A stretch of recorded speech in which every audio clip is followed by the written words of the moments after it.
You're listening to an Airwave Media Podcast.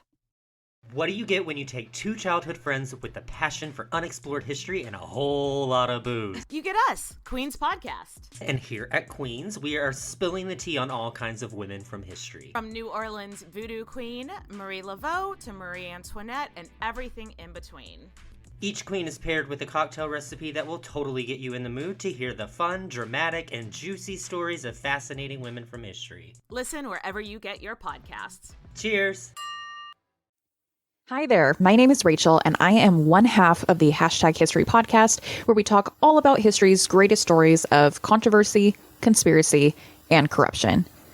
But that's not why I'm here today. I am here to introduce you to Queen's Podcast, where Katie and Nathan cover female rulers throughout history, all while enjoying a cocktail.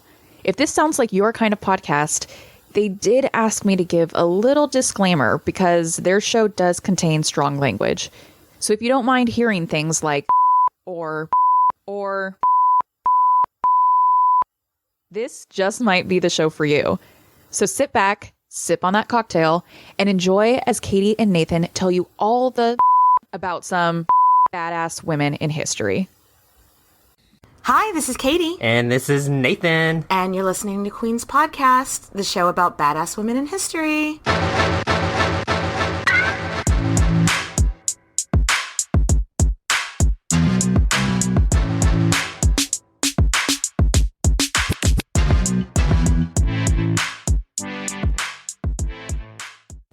I don't think you're ready for this jelly. I don't think you're ready for this jelly. I don't think you're ready for this jelly. Hi. Hi. I don't think y'all ready for Maggie of Austria. Part duh. Yeah. Oh my gosh. If you didn't listen to part 1, you should go check it out. But we've got so much to cover in this second part of her life. Let's just get into it. Margaret of Austria. Nathan, where did we leave her? Yeah, so to recap, Margaret of Austria was born to a wealthy and powerful family. Her dad is the Holy Roman Emperor Maximilian I. A little bit inbred there, starting with this family. When she was 3, she was sent to marry the next king of France, but he spurns her whenever she's 13 and sends her packing.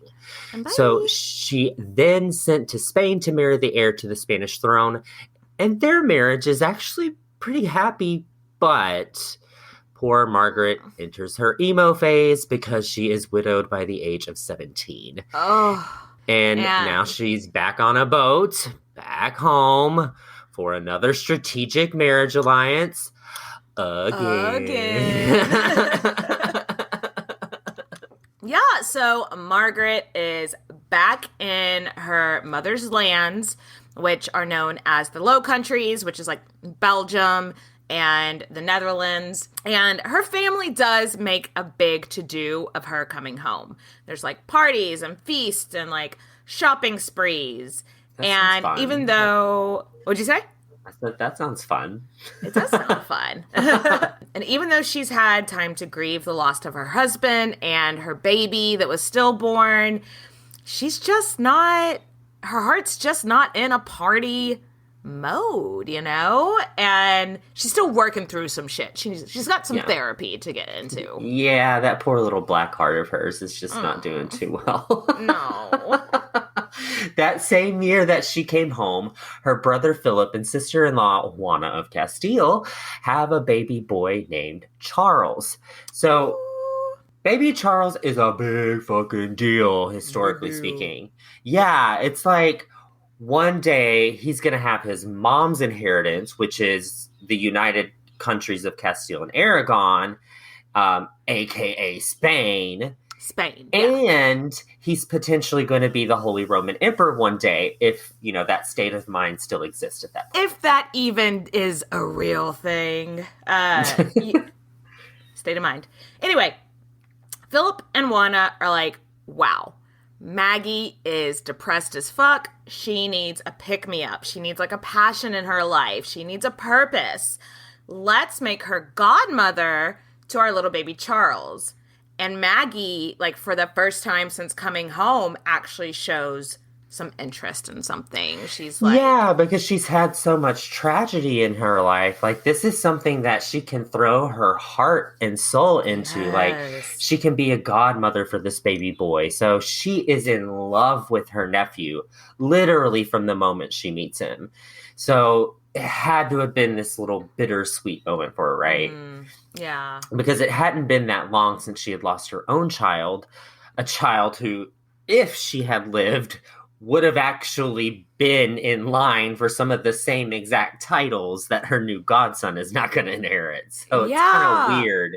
Right. She's like, oh, you know, because she did give birth to a daughter that just didn't make it. And so, yeah, now it's like, oh, this kid is going to inherit what should have been my child. My kids. Yeah. But, yeah. But if she had, like, any resentment towards Charles there, she definitely, I don't think she did. But it still was probably tough. But her dad is like, look, I'm happy that you love being a godmother. I'm happy that you found a purpose, but you are single and you are still like within marriaging age. She was only 20.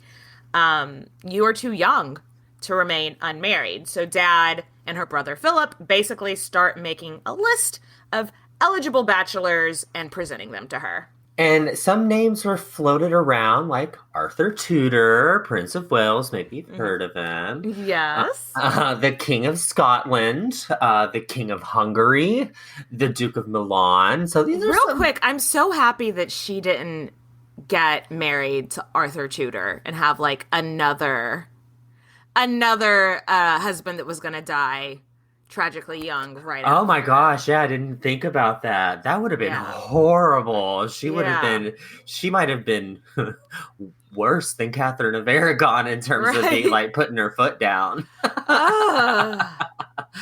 Anyway. Finally, they landed on this guy named Filbert, Duke of Savoy. Filbert's not a name we've heard before, right? No, Filbert. Filbert. That sounds like some backwoods, like where we're from. Like my cousin Filbert. Me and Filbert. My husband cousin. My husband cousin Filbert, Duke of Savoy. He was from a powerful family, and they had ties to the French royal family. That's an alliance that Philip really needed. So plus, if you remember from part 1, he had a sister named Louise that was Maggie's BFF back in elementary school. Right. Which I love. Maybe we'll put a pin in that and discuss her later. So we're not really sure if Filbert and the Family Jam Band was her first choice, but like we don't even know if she wanted to get remarried. I think all signs are pointing to that she probably didn't want to get remarried, but she doesn't have agency. She's 20. Her dad is a powerful dude. Her brother's a powerful dude. If they tell her to do something, she's going to have to do it, you know? And you know what? On paper, it wasn't a bad match. So the contract was signed and husband number 2.5. Is it, do we count the King of France? Do we count him or do we not? I don't. I think she did, though. Yeah, she did. So maybe we should. 2.5. Let's just let's split the number difference. 2.5. Yeah. But let's meet this new 2.5 guy, the new husband. He's Filbert of Savoy. He's the same age as Maggie, so nice. You know, refreshing. Also been married before, so probably understands, you know, losing a spouse. Phil has been the Duke of Savoy for 3 years since he was 17. So maybe he's got a little experience. Spoiler alert.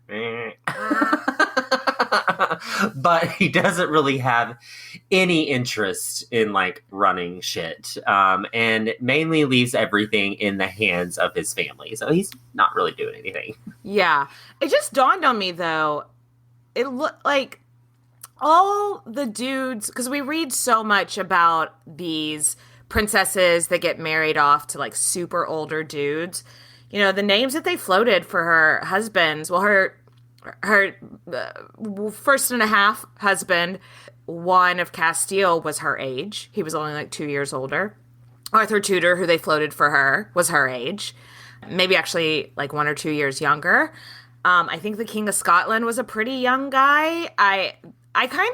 It looks like Maximilian, her dad, isn't trying to force her into like a super unbalanced age marriage, which... Yeah, I wonder if that's partially because he wants his daughter to still have some power over her husband, in my opinion. Because like whenever there's a much younger daughter, obviously the husband is able to manipulate, how the children are raised and what they believe and all that. Whereas if you have a more of a similar age gap, then they can kind of battle it out, and there's not as much grooming going on. So yeah, like you said, Filbert wasn't particularly interested in running Savoy. He left it in the hands of his family. Mr. Phil here was a party boy, which on paper does not seem like a good match for Maggie. But one thing that I don't think she was mad about is he had a reputation of being super fucking hot. Tall, he was 6 foot fine, he was athletic, he loved to like party and dance and joust. So kind of like a frat boy vibe. Frat boy vibe. Okay. That's what I mean, yeah. If you have to leave your home to marry a stranger again, you may as well get a hottie, right? So in 1501, she's back on a boat heading to France, and upon arrival, she had a proxy marriage. Again. We actually have some really interesting details about this proxy wedding, because I feel like we don't usually get a lot of details about them. So Filbert had this really illegitimate half-brother who was really... he had this really illegitimate half-brother. Oh, I'm sorry. I love that. Let me rephrase. He was real illegitimate. Really illegitimate, not just illegitimate, real illegitimate. Let me start that over. No, leave it. Really illegitimate. No. Filbert had this really powerful illegitimate half-brother. So he was illegitimate, so couldn't be Duke of Savoy himself, but he was really smart, and so Filbert was fine to let Renee kind of run everything, including standing in his place in this proxy marriage. So really illegitimate brother Renee stood in for Filbert in the proxy wedding. So after the ceremony, really illegitimate Renee and Margaret were put in a bed together. But they were both fully clothed. This is so weird. So Maggie hikes up her dress to expose her calf. That's bare. Yes. And then Renee touches her leg. And then this somehow symbolizes that the marriage has been consummated. What? Dude. It's like, oop, I'm pregnant. Just when you thought marriages by proxy couldn't get any weirder, this shit happens. Actually, remember how in the last episode we were like, can't fuck by proxy? I guess this is what fucking by proxy looks like. Yeah, it is. And then my illegitimate brother touched her leg. Oh, yeah. I wonder if they made this rule because of what happened previously. What do you mean? Because they were like, oh, the wedding wasn't consummated, so it wasn't a wedding. Yeah. And so this time they're like, no. If you touch her leg, it's consummated. If you touch her leg, when she gets some hand action. Oh my god. Anyway, so a couple of days later, after this really sexy scene with the leg touching, she meets her new hubby. And they have their actual wedding ceremony in Savoy. And it's actually possible that they met as children. Oh. His sister and Margaret were raised together at the court in Paris. So they may have met as children. We don't know, but it's just kind of like maybe. But as always, their wedding was followed by weeks of celebration and feasting and partying and drinking. But we do have to assume that their marriage was actually consummated on their wedding night. Okay. Yeah. So we got some boning to do. And some. It was done. They went to the bone zone. Absolutely. So soon after the wedding, Margaret was like, so tell me about Savoy. Tell me about the people, your plans for running this whole country and everything. And Phil is like, I don't know. I don't care. I don't care about any of that shit. And Maggie's like, okay, then what do you like to do? Do you like to do anything? And he's like, I like going hunting. And so Maggie's like, okay, I like hunting. Let's go hunting together every day. Like, which I think is smart. It's like, she's like, I need to bond with this dude. And he likes hunting. I'm going to go hunting. Cool. What else do you like to do? He's like, I like dancing. Ooh. Cut. I'm a kitty cat. He likes dancing. And then Maggie says, I am so good at dancing. You are not going to believe it. I know how to two-step. I know how to do jitterbug, jerk. I know how to do the jitterbug, all of it. I know. Let's Cupid show shuffle. Our dance moves off together. The Cupid shuffle. Let's do them together. Let's go. Let's do the conga. Woo. Yes, absolutely. Which again, I think is so smart. She's just throwing herself into what he likes to do. Basically being like, I'm going to make sure everything he likes doing, he sees me doing, and before you know it, he's going to associate me with his passions in life. So she throws herself into his interests. She's super positive, happy, and before you know it, Filbert is head over heels in love with Maggie. And what did we learn about Margaret of Austria in part 1? Oh, gosh. She loves being in love. She loves being in love. So it appears she also falls equally in love with her new husband, which, yay. Isn't that good for her? Yeah. You want people to be in love with their spouse. So thumbs up. And after some time, she's like, hey, babe, you know what I really want? I would love to be more hands-on with running Savoy. That, it was so sweet that your family, stepped in when you needed help, but now you have me and we can run this on our own. Yeah. So very, very long story short that involves kicking out very illegitimate brother, Renee, getting her dad involved. All this shit goes down and it comes to a head when she basically kicks his family that was running stuff out of power very forcibly. And she's like, get the fuck out of here. Savoy has a new duchess in town, and I'm going to run shit. And now Margaret is like, finally, it's my turn. We're doing this shit. Yes. I love this. I bet she's going to be so good at it, too, because, she was raised to be a ruler, she's never been raised to just be a lady at court. She's never been raised just to be like a lady of leisure. So she is ready to run shit. And that seems like a good place to take a quick break and bask in the glory of her victory. Yes, I'll be right back.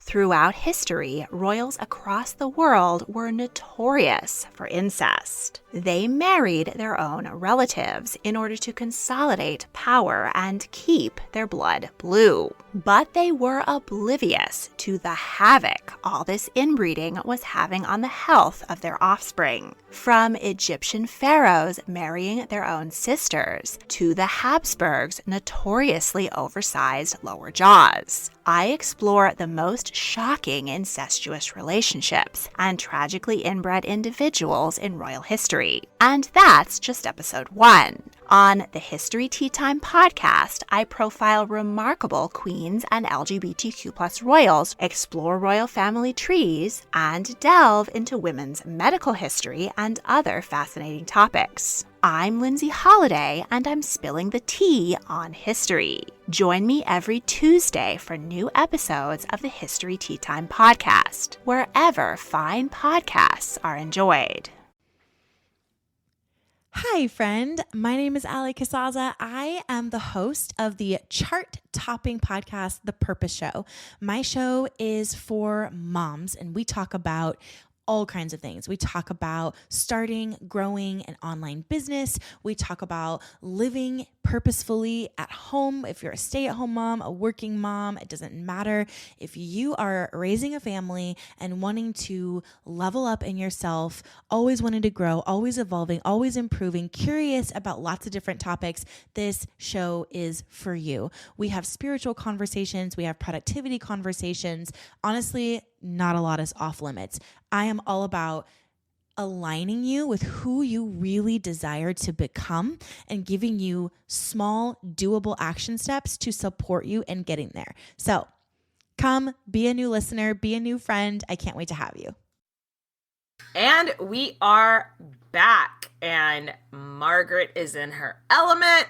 She is running this show in Savoy. I think the people of her new home really appreciated a duchess that did want to be involved because they just fell in love with her. It's a reoccurring theme in her life, isn't it? The people in Spain loved her. The people in the Low Countries love her. She's just likable. Yeah, I think it's great, like, to see that she wasn't like hated on like some of the other queens that we've covered that were kind of treated like shit. Yeah. She was really adored. She was, and it's because, she really wanted to be involved. Yeah, she wanted to know the people. She wanted to know what was important to them, what they wanted to see out of their duchess, and she really listened. So yeah, people really liked her. Mm-hmm. She appointed bishops, she passed bills, she approved fundings to build new schools and churches, and she knew all of the movers and shakers in Europe. So she made alliances and wrote letters on issues that would, benefit and help Savoy. All the while, Phil is just kind of wandering around, hunting and partying and dancing, and this actually worked really well for them. Yeah. It was a good balance. Yeah. They were really happy for a time. Oh, no. Not another heartache for Maggie. Yeah, unfortunately, yes. About 3 years into their marriage, Philbert got sick. There were a couple of theories as to what happened, though. He either was overexhausting himself on a hunting trip. Maybe he ruptured his appendix. Maybe his lung was infected with pleurisy, but we really don't know because they did cocaine about things back then when they were sick. So it was like the doctors didn't know shit. Doctors didn't know shit. They were just like, well, let's pray about it. Yeah. It seems like his passing was pretty drawn out too, which is a bummer. Oh, hate that for everybody. Yeah. On September 10th, 1504, Philbert of Savoy, Margaret's second and a half husband, passed away. And so Margaret, completely overcome with grief, threw herself out a window. Wait, what? Yeah. She very likely attempted suicide. The records are not clear, because also remember back then there was such a stigma. I mean, I guess there still is a stigma. Oh yeah, it's a mortal sin to do that. Yeah. So that's a huge deal. So I'm not surprised. Like everything I read, and I'll link all my sources in the show notes, but every single one of them said the same thing. Just like she attempted to throw herself out a window, but was saved. And it's like, what is that? Does that mean she did throw herself out the window, but like somebody broke her fall? Does that mean somebody like stopped her from jumping out the window? Does that mean, what does that mean? Like, I feel like it's left very ambiguous on purpose. But my theory, and we'll get to it a little bit later, is that I think she did jump out the window and succeed, but like wasn't mortally wounded, but did fuck up her leg. Because later in life, she suffers from some really bad like mobility issues. And so with a injured leg. So I think, we'll get to it anyway. Drama. Zero chill, devastated. Maggie was having a bad time.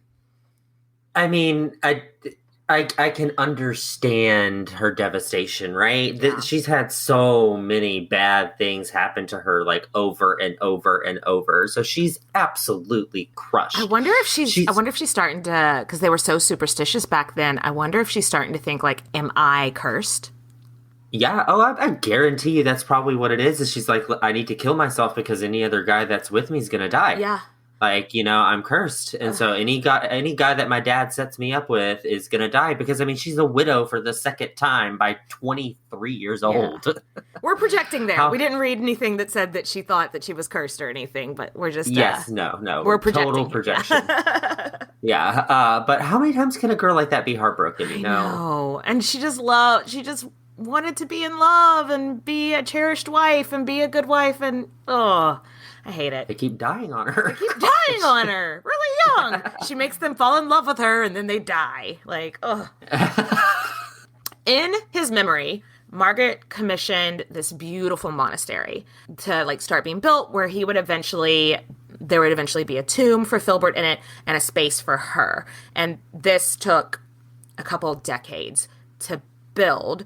But once it was completed, Phil and Maggie were both laid to rest here, which is very sweet. And Margaret also had his heart embalmed and kept it with her for the rest of her life. Kind of weird. She vowed never to marry again, so that's interesting. That's a special little story, isn't it? I think that was actually pretty common back then, so it's not like she was being, like, overly morbid or whatever, I think that was, because I think I remember reading that Arthur Tudor, they, like, cut out his heart and had it embalmed as well. So these medieval people and their weird ass shit. Yep. Anyway, so all right, let's switch gears real quick. So let's hop across the pond to England real quick. The King of England is this dude named Henry VII, and he is recently widowed. And after his wife died, home dude became very into counting his pennies. Let's be blunt. Let's not play around. Henry VII, towards the end of his life, was a very cheap motherfucker. Yeah, and Margaret of Austria, the Dowager Princess of Spain, the Dowager Duchess of Savoy, the daughter of the Holy Roman Emperor. She's rich. She's fucking loaded. I'm rich, bitch. And Henry VII, King of England, is seriously trying to make Margaret and her money the next Queen of England. Yeah, let's not act like there's any kind of, like, romance or anything here. He was very much in love with her money, not her. There's a lot of politics going on that we just don't have time to, don't really even want to go into. But her brother Philip thought that an alliance with England, with Henry VII marrying Margaret, would just really solve some problems for them. So Philip, without even asking Margaret, because they are so used to Margaret doing whatever Philip or Maximilian say, he's just like, yeah, 100%, my sister would love to be your queen. My sister is absolutely going to marry you. But Maggie has agency now. She has run shit. She's got some stuff on her resume. She has spent the last 3 years answering basically to no one. So, yeah, how do you think she took it when she got the notice that your brother has agreed on a new marriage for you? Oh, gosh. She's probably like, I'm going to kill this fucker, too. Oh, God. Somebody throw him out a window. So, when it got back to her that her brother told old-ass Henry VII of England that she'd marry him, I imagine she's laughing out loud at this point. Yeah. Like, he's old as fuck.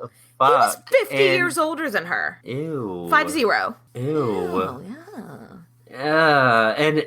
And his reputation at this point is really gone downhill. It's at the end of his reign, and we kind of talked briefly about Henry VII and his dumpster fire antics before. Yeah. He was all right at the beginning of his reign, but at the end, everything went to shit. Yeah. So this is not exactly a super enticing match for Margaret. No. Plus, she hadn't told her family yet, but she had vowed to never marry again. So this was simply for Margaret, like, a no-go, non-starter. Absolutely not going to happen, my man. Something I just thought of as well. So you remember how after Arthur Tudor died, Catherine of Aragon was just kind of the royal couch surfer, like, and Henry VII wasn't taking care of her in England? Yeah. So Margaret and Catherine of Aragon are sister-in-laws. So she's probably also looking at Henry VII and being like, you're treating my sister like shit. Why would I want to come marry you? You know? Yeah, like, why would you want to deal with somebody that's... Yeah. It does not make sense. This made her brother so pissed off at her. But like I kind of love this coming of age story for Maggie. How she's just sort of like non-bothered. She was like, this sounds like a you problem. You needed an alliance with Henry VII. I don't need an alliance with Henry VII. So sorry about it. Her dad, I think this is really funny. So Maximilian is trying to play like peacekeeper between his children. And so he writes to Henry VII and is like, look, I'm going to talk to my daughter. I'm going to send a royal envoy to her to convince her, persuade her to marry you. But there is no documentation that he actually ever sent anybody to Maggie to make these persuasions. Oh, gosh. Oh, gosh. I think that he was just trying to play peacekeeper, but also he was like, I'm not trying to force my daughter to marry someone older than me. He's like, I'm not doing that. So I kind of love that. I kind of love that move by Maximilian. Yeah, I think that kind of goes back to our conjecture that we made earlier about how he didn't want her to marry an older man because that older man probably could control her and manipulate her power balance and all of that. And also at this point, really he's already forced her into other marriages. I think he's kind of like, how many marriages can I force her into if she doesn't want to marry? So the next year, everything in Margaret's life changed. And her brother Philip, the asshole, the handsome, who really wasn't all that handsome, died very suddenly. And this ended up setting up a whole chain of events that we went in so much depth on in our Juan of Castile episode. Right. But what does that mean for Margaret? It means now that her 6-year-old nephew/godson, Charles, is now Duke of Burgundy and the Lord of the Netherlands and just like the ruler of all of her mother's lands. So like the ruler of the Low Country. He's a 6-year-old with a shitload of responsibilities now. Yeah, so Maximilian calls up Maggie and says, hey, this might be a little bit too much for a, 6-year-old to be running. And she's like, yeah, he's 6. Yes. And any land is beyond the sandbox that he plays in is a little bit too much land for him. Too much. And that's also a lot of money to be in charge of as a 6-year-old. You can't count. Yes. So that might be an issue. Yeah. So Maximilian tells her, hey, I don't have the time. I don't have the manpower to run it. I'm done. I can't do it. And he's like, Maggie, I need you to go to Belgium and I need you to raise your godson. He also sent over Juana and Philip's daughters. So like, I need you to raise your godson. I need you to raise your nieces. This baby has a job. This baby cannot fulfill this job. I'm gonna need you to be his regent. He's probably gonna be Holy Roman Emperor one day. He's gonna be King of Spain one day. He's already becoming Duke of Burgundy right now. I need you to raise this boy to be a capable leader. Are you up to the challenge? And Margaret of Austria said, fuck yeah, and headed on home. And in 1507, at age 27, Margaret is officially recognized as the General of the Lowlands and Guardian of the Duke, which basically meant that, hey, here's the keys to the country. You're the captain now. Look at me. You're the captain now. So she runs home as fast as her legs can take her. And she posts up in her new palace. So you remember in the last episode, we talked about her step-grandmother, Margaret of York? Mm-hmm. Well, she has now passed. And she left pretty much everything to Maggie. So her palace, her jewels, her art collection, her library. Grandma Margaret had a really impressive library that was already well known throughout Europe. And so Maggie looks around and she's like, let's keep this going. And she, just builds everything up. And over the years, Margaret's art collection and library grew, and it became so famous that diplomats from all over the world would swing by to check out her collection. I love that. It's like, hey, can I just swing on by to look at your art collection in the library?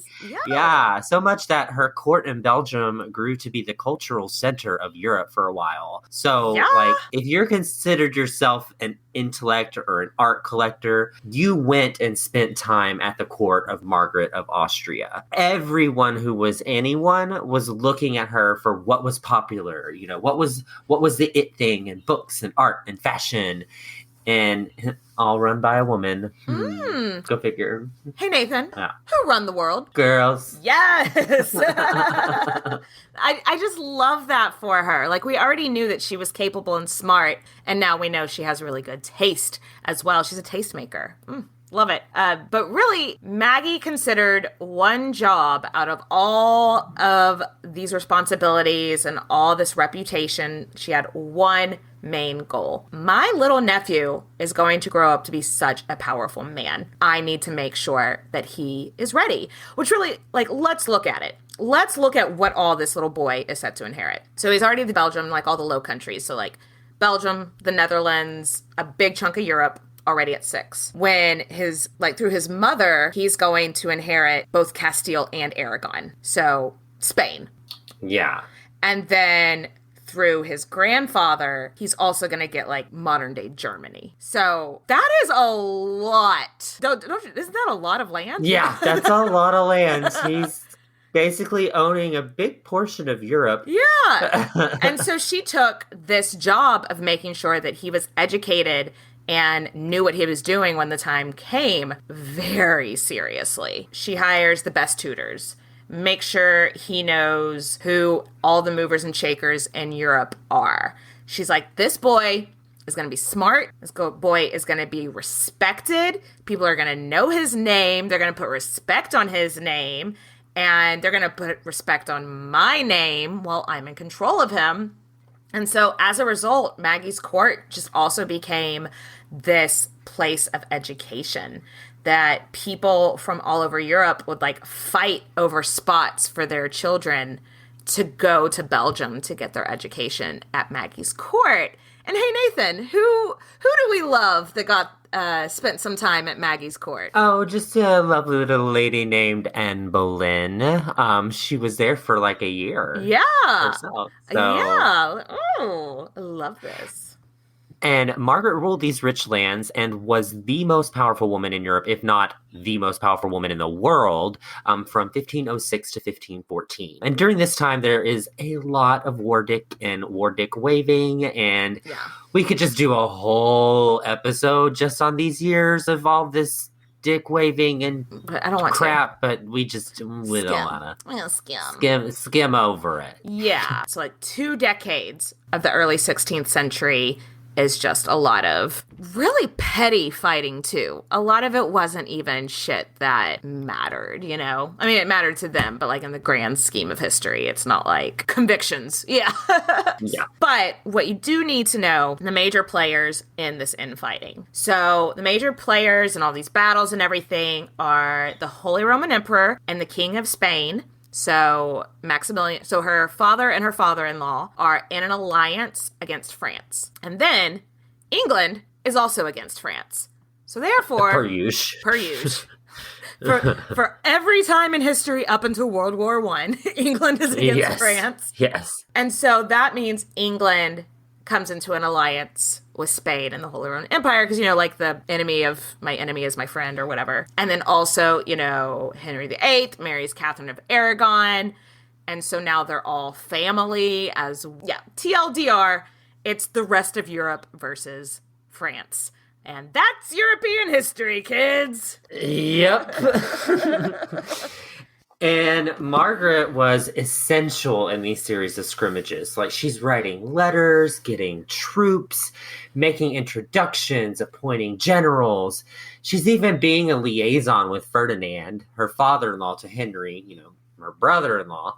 Because remember, she really fucking hates the French, like a lot of people do at the time.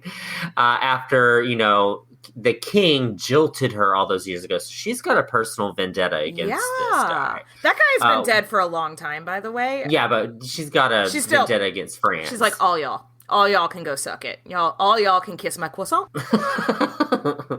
We know 2 things about Margaret of Austria.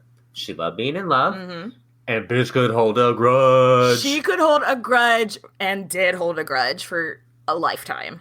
Everyone really, really respected her as a leader, as, an advisor throughout the world.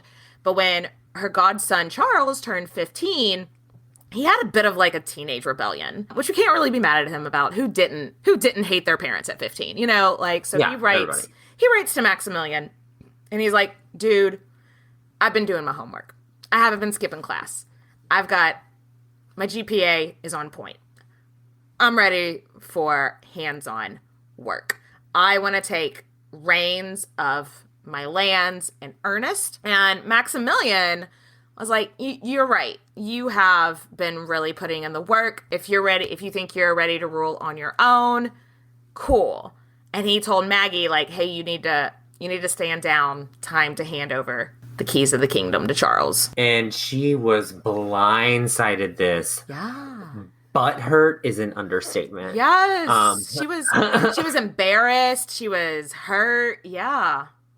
Honestly, not sure how she didn't see this coming, though. This was kind of in the cards. Yeah. Charles had always been super smart and eager to start, running things on his own, but he didn't even want her on his council. Yeah. So that was, I think, a little bit of a stab in the heart to her. Yeah. I think he maybe did give her some kind of role, but it was like she wouldn't even be invited to the meetings and stuff. And so she was just like, well, this is embarrassing. So fuck y'all.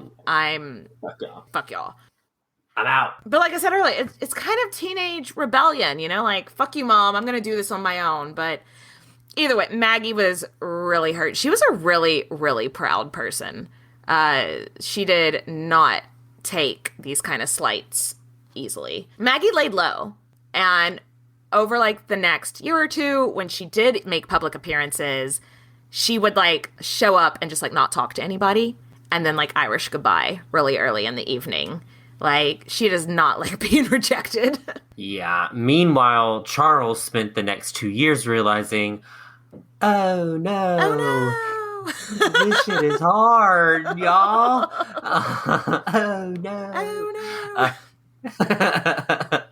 So, dude had appointed some really shitty advisors that honestly didn't have his best interest at heart. And he's like, fuck. Oops. I think I might need to eat some crow right now. Right. And he calls Maggie and he's like, who's my favorite auntie? What are you doing? About not wanting your help. No. Can we put this whole thing behind us? Super sorry about that. He may have sent her like an edible arrangement. Like some flower. A singing telegram being like, sorry that I kicked you out the council.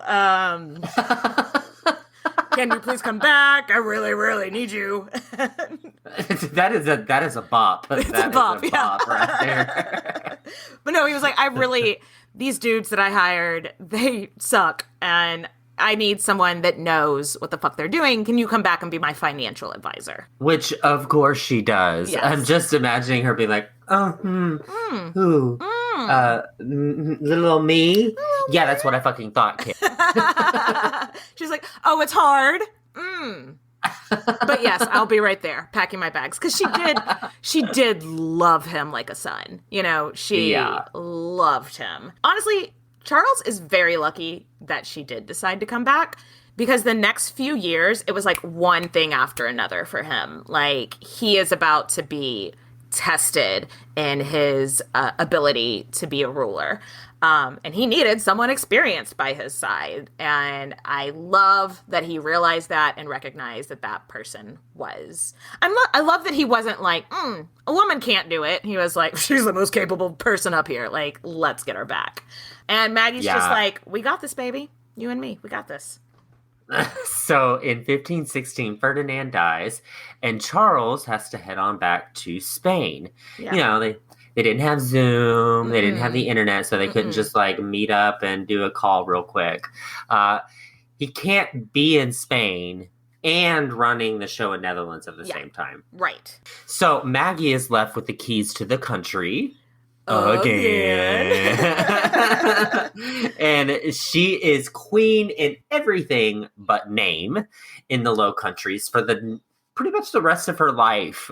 She's running it on her own. Yeah.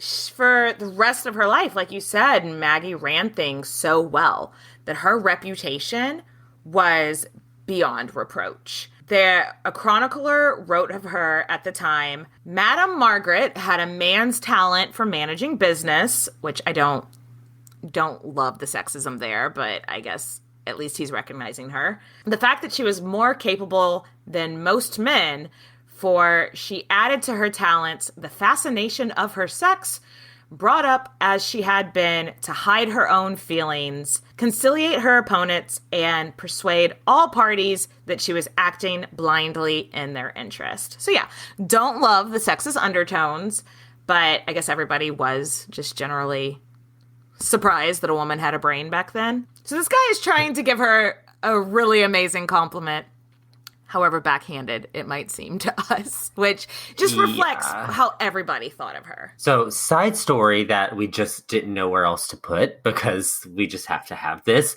Margaret did have one romantic scandal in her life. Yeah. So, Henry VIII had a BFF named Charles Brandon. So, if you've watched the Tudors TV show, he's played by Henry Cavill. Yeah.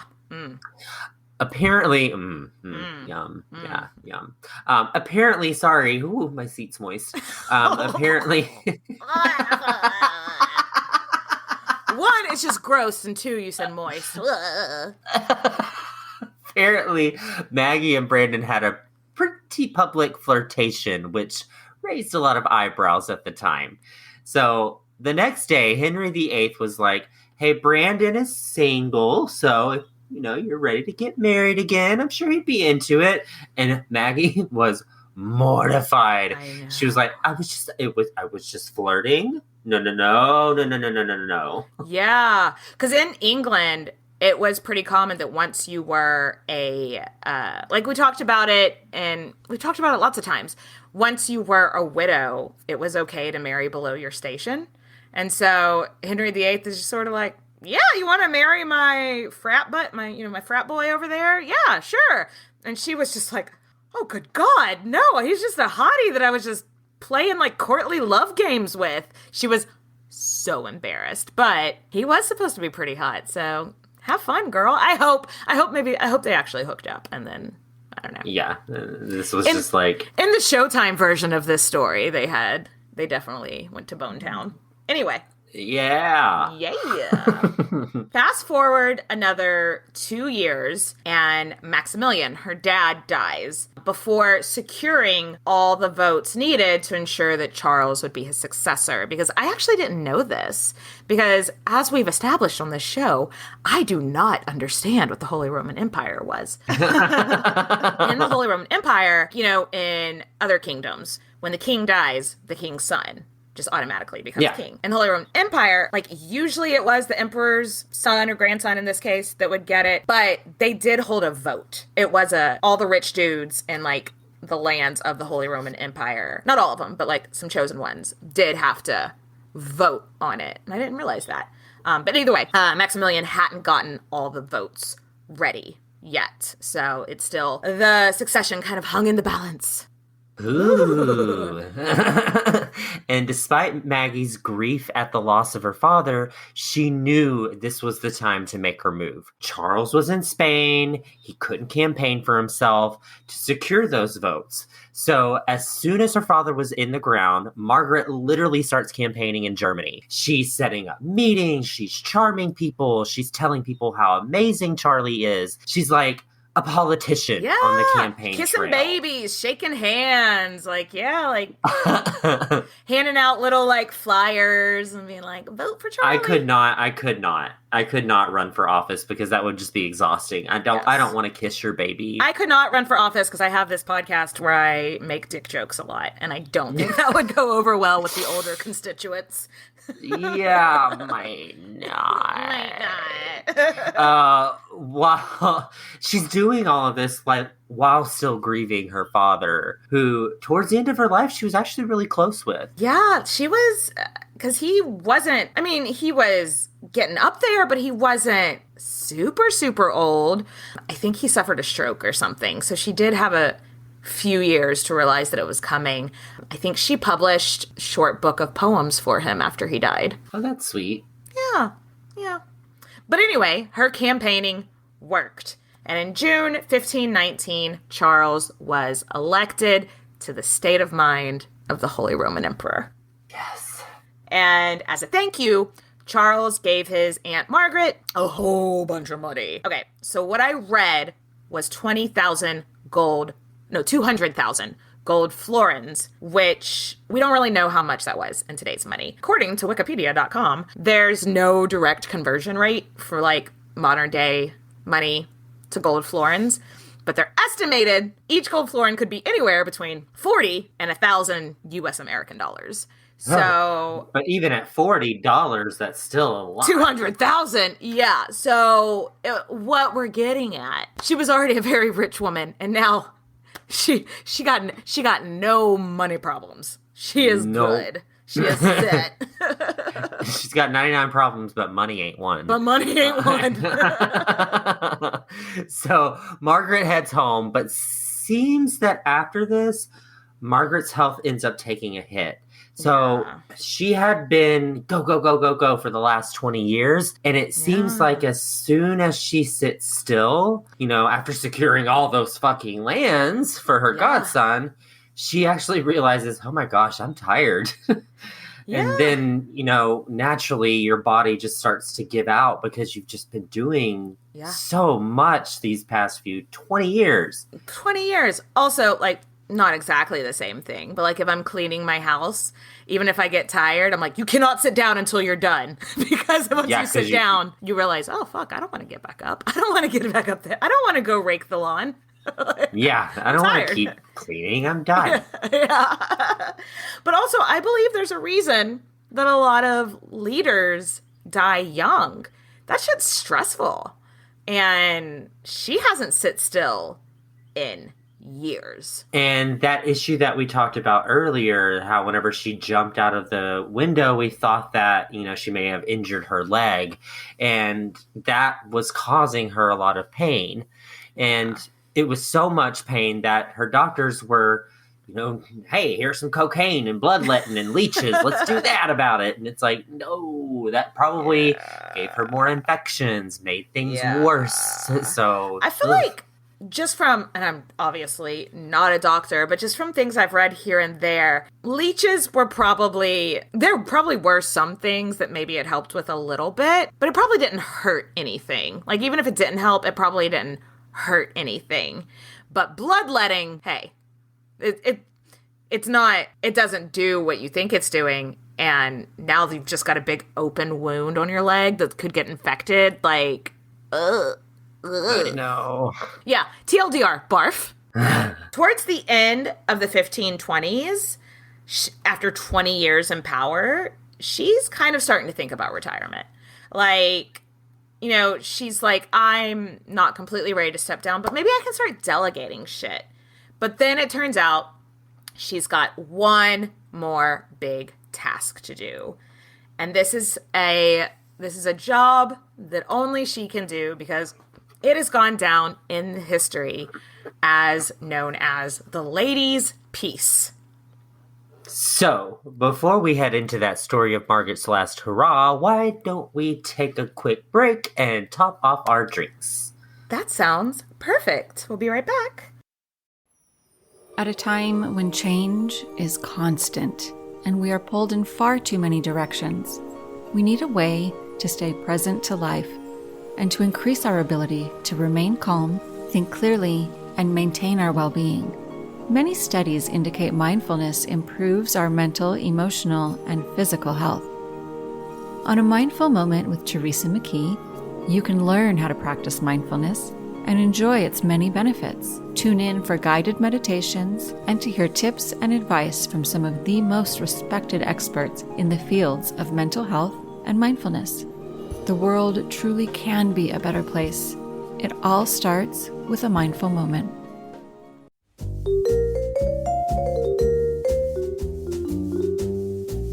Have you ever wondered what really happened to Amelia Earhart or the lost colony of Roanoke? Do you ever find yourself scouring the internet for vicious Victorians and their murders by gaslight? Or perhaps you're just sick and tired of women being constantly misrepresented or plain lied about throughout history?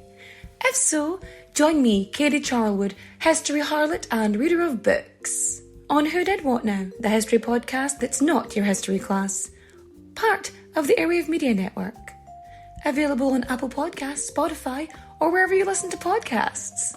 Adios, au revoir, au revoir, my friends. Bye-bye.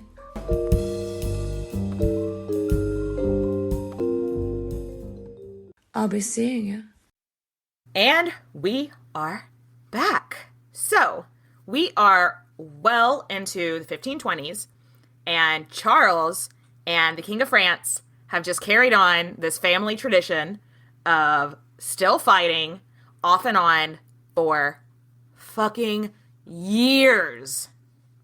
It was always the King of Spain and the Holy Roman Emperor versus the King of France. Mm-hmm. Well, now Charles is both the King of Spain and the Holy Roman Emperor.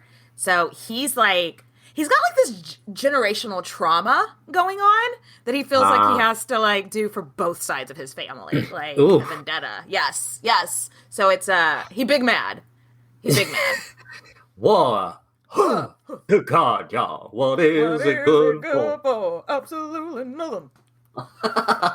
Because both countries are going broke, and everyone is sick of it. But these two kings... Nothing here is awesome. We ain't got no money and we're super broke.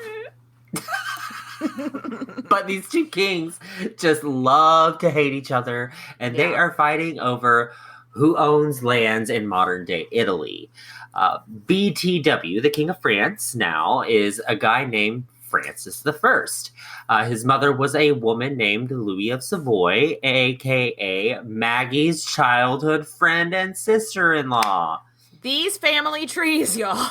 These family trees are wreaths. She is literally related to everybody, either by blood or by marriage or both, in like all of the European noble households, basically. I swear to God. Yeah. A huge oversimplification is that these two kings have been fighting for a decade, and it comes to a head when Charles takes Francis hostage. As you would think that would. Taking a king hostage might be an issue.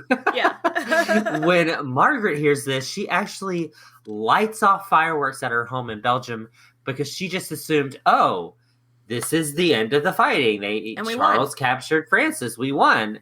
And they're going to negotiate, Francis's ransom, and there's going to be a peace treaty. It's over. It's all over. It is time to party.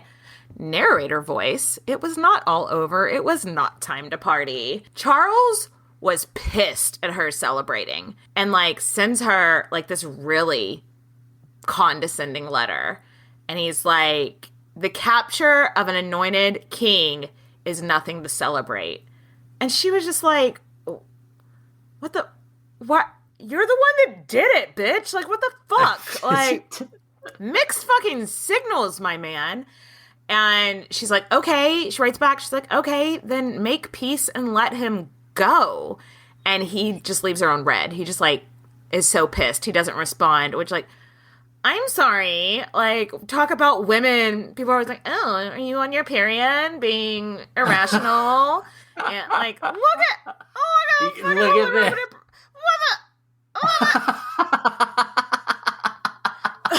this. The caption there is indistinguishable noises in feminist rage. So he did, spoiler alert, not let Francis go on ransom, and what he demanded was way too high.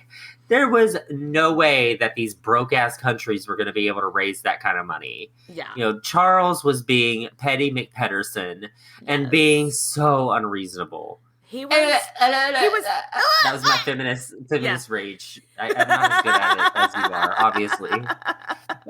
Let's just call Charles Tom Petty here. Like, he is being just, yeah.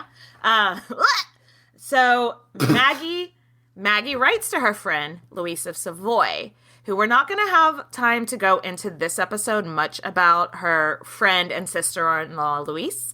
But hey, Nathan, where could they maybe learn more about her coming up soon? Patreon! Yeah, so her friend Louise of Savoy is acting as regent of France after her son was taken hostage. So we've got these two older women that are like the only voice of reason amongst all these petty dudes. And so she sends Louise a note being like, I think it's going to be up to us to end this shit. And Louise is like, yeah, come to Paris. Let's just sit down. We'll get a bottle of wine. We'll order a pizza.